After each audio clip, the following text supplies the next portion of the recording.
Sekarang kita tengok diri kita ni, pandang diri kita tuan-tuan, rasa-rasa diri kita ni ahli syurga ke tuan-tuan? Masya Allah. Kita tengok orang boleh kita cakap orang ni ahli syurga, ini ahli syurga, ini ahli syurga tuan-tuan. Di zaman Nabi SAW, Nabi boleh tunjuk tiap-tiap orang ahli syurga. Kita hari ni faham ahli syurga tu siapa? Orang rajin senyum tu ahli syurga lah tu. Kita cakap lah, orang tu rajin senyum, yang muka dah, yang muka ahli syurga, senyum semua. Masya Allah. Hakikat sebenarnya bukan senyum je amalan nak masuk syurga.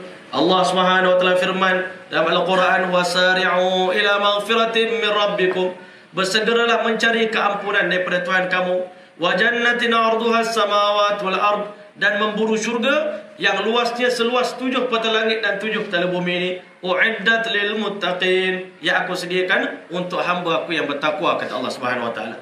Siapa orang bertakwa? Apa ciri-ciri ahli syurga? Di malam hari Allah Subhanahu wa taala ceritakan 2 sifat ahli syurga di malam hari. Yang pertama, kanu qalilan minal laili ma yahjaun, mereka sangat sedikit tidur di malam hari kerana sembahyang tahajud dan banyak beribadat di hadapan Allah, menangis di hadapan Allah Subhanahu wa taala.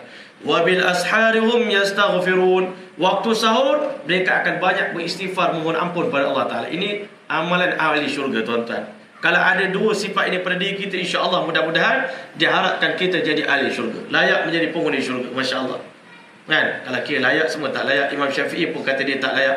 Tapi Allah Subhanahu wa taala masukkan kita syurga dengan rahmat dan kasih sayang ni tuan-tuan. Masya-Allah.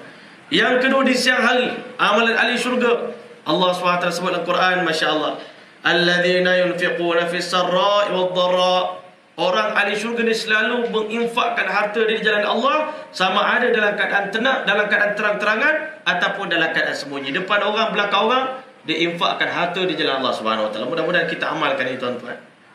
Syaitan ni bila kita nak infak, dia bagi takut. Asyaitanu ya'idukumul faqr, syaitan bagi kamu takut. Nak infak untuk akhirat RM10, ketar tangan tuan-tuan. Nak bubur dalam tabung masjid tengah hari tadi, RM10 tu kira banyak dah tu. Kalau RM50 lagi banyak. RM100, Allahu Akbar, rasanya tak ada dalam masjid dia bagi RM100. Tak? Kita lah, bila kita bubur RM100, aku seorang je bubur RM100 ni hari. Orang lain bubur RM2, RM1 je, Masya Allah. Untuk akhirat kita rasa banyaknya RM100.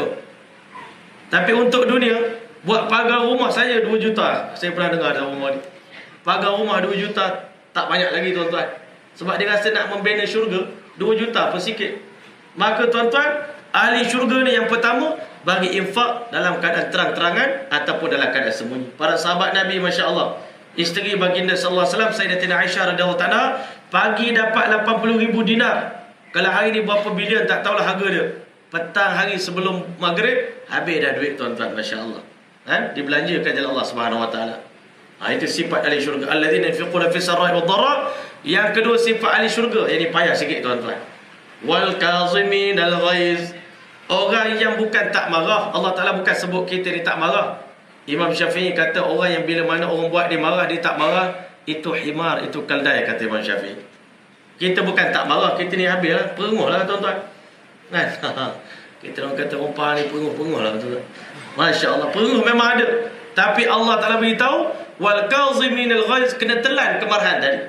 Marah memang marah, tapi kena telan. Itu sifat ahli syurga. Siapa yang mana waktu dia marah, dia mampu melepaskan kemarahan dia pada seseorang, tapi dia sabar, nanti dalam syurga Allah SWT bagi pilihlah bidadari dalam stok ni. Ya awak nak bidadari mana, pilihlah. Masya Allah. Nak pilih Ainul Mardiyah ke, nak pilih La Aibah ke, nak pilih siapa-siapa pun ambil lah.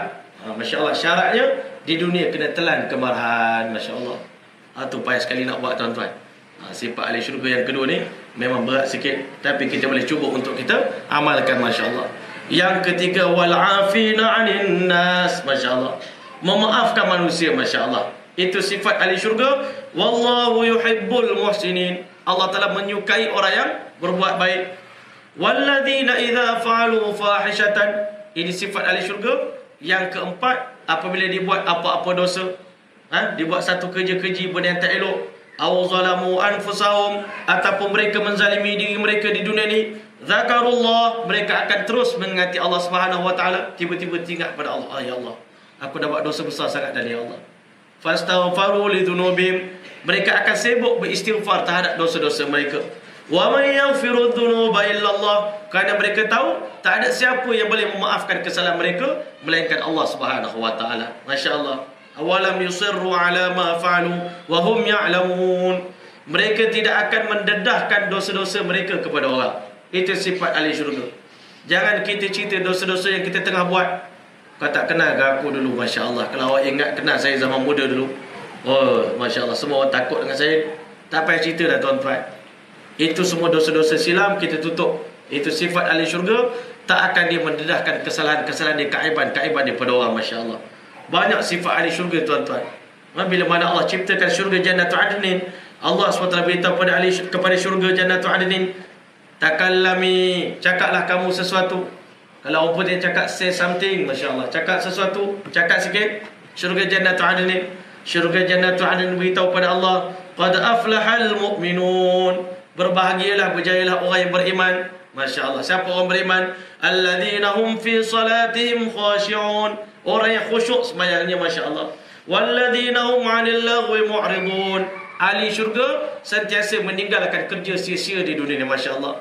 Walladzina hum lizakati fa'ilun, ahli syurga sibuk membayar zakat, masya-Allah. Selalu bayar zakat, tak pernah miss. Walladzina hum li furujihim hafizun, mereka jaga kemaluan mereka, masya-Allah. Illa ala azwajihim, melainkan untuk isteri mereka, aw ma malakat aymanuhum, ataupun kepada hamba perempuan mereka, fa innahum ghairu malumin, kalau begitu mereka tak akan dicela, masya-Allah. Faman ibtagha wara'a dzalika fa ulaika humul adun, siapa yang mencari kenikmatan selain daripada isteri, itulah orang yang melampaui batas, masya-Allah. Walladzina hum li amanatihim wa 'adim ra'un, orang yang ahli syurga ni tuan-tuan selalu jaga amanah mereka, masya-Allah. Amanah yang Allah beri kepada mereka, amanah keluarga, amanah kenderaan, amanah masyarakat, semua sekali amanah-amanah dijaga. Walladzina hum ala salawatihim yuhafizun, mereka akan senantiasa memelihara solat mereka.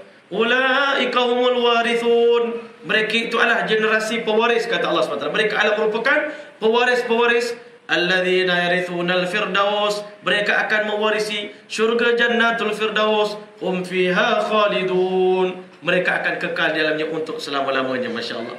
Sebab itulah hari ini ketika mana kita sedang menjalani kehidupan kita, kita kena sedar bahawa syurga kita sedang dihias oleh Allah, sedang diciptakan oleh Allah, kenikmatan-kenikmatan sedang ditumpukkan oleh Allah dalam syurga kita. Maka sekarang ni masa untuk kita berusaha, masya-Allah. Jangan sampai nanti kita masuk syurga kita menyesal. Jangan kita menangis dalam syurga nanti. Sebab apa? Nabi SAW ceritakan kepada kita, la yatahassar ahlul jannah, ahli syurga tak akan pernah menyesal bila masuk syurga. Patutnya masuk syurga tak ada lagi istilah penyesalan, sebab dah dapat apa yang kita nak, tuan-tuan. Tetapi ahli syurga masih lagi menyesal.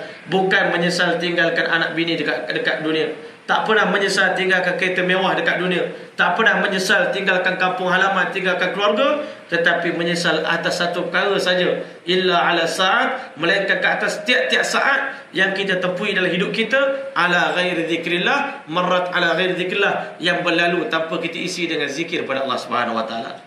Alangkah baiknya kalau aku masa tengah bawa kereta kemarin, berjam-jam kita bawa kereta sampai KL, tuan-tuan, daripada Kuantan sampai Kuala Lumpur, patutnya kita isi dengan zikir pada Allah Subhanahu wa taala. Zikirlah apa-apa pun, tuan-tuan. Nabi SAW beritahu dua kalimah yang sangat, masya-Allah, dicintai oleh Allah Subhanahu wa taala, yang sangat berat dalam timbangan, yang sangat dicintai oleh Allah Subhanahu wa taala. Subhanallahi bihamdihi, subhanallahil azim. Itu zikir kita boleh buat sangat mudah. Selawat pada Nabi SAW, beristighfar, ucapan tahlil, ini semua zikir-zikir yang akan menyebabkan kita akan dapat martabat yang tertinggi dalam syurga Allah Subhanahu wa taala. Lagi banyak zikir, lagi tinggi lagi martabat. Dan antara kelebihan orang yang menghafal Quran, nanti Allah SWT akan firmankan kepada dia, liqalu sahibil Quran, difirmankan kepada orang yang menghafal Quran, yang sibuk baca Quran di dunia, iqra' wartaqi, bacalah kamu Al-Quran dan naik tingkat demi tingkat di dalam syurga Allah Subhanahu wa taala. Fa inna manzilataka 'inda akhir ayatin taqra'uha, kedudukan kamu dalam syurga adalah ayat yang terakhir kamu baca sewaktu di dunia, itulah darjat kamu terakhir di dalam syurga Allah Subhanahu wa taala. Dan Nabi kita sallallahu alaihi wasallam ceritakan pula, di atas makam itu pula ada 100 lagi makam yang lain, martabat yang lain, darjat yang lain, yang Allah telah sediakan untuk orang yang berjuang jalan Allah Subhanahu wa taala. Dan Nabi SAW beritahu, dengan ibadat yang kamu lakukan di dunia sepanjang hidup kamu, tak akan melonjakkan kamu ke darjat yang paling tinggi dalam syurga, melainkan Allah telah uji kamu dengan susah payah. Allah uji kamu dengan masalah. Allah uji kamu dengan kelaparan, kesusahan, kesakitan. Bila kita bersabar, di saat itulah Allah telah akan angkat martabat kita kepada setinggi-tinggi martabat, ke martabat yang terakhir, Masya Allah. Sedangkan 100 tingkat dalam syurga, Nabi ceritakan tingkatan yang pertama, seluruh syurga itu diciptakan daripada perak, tuan-tuan, Masya Allah. Tingkatan yang kedua, Allah ciptakan syurga kita seluruhnya daripada emas. Tingkatan yang ketiga, tuan-tuan, Allah ciptakan seluruh binaan-binaannya, orang kata seni binanya, daripada mutiara. Dan daripada yang ke-90 keempat sampai makam yang ke-100, tuan-tuan, makam yang keempat, darjat yang keempat sampai makam yang ke-100, itu semua syurga yang Allah ciptakan daripada permata-permata, batu-batu yang belum pernah kita kenal seumur hidup kita, Masya Allah.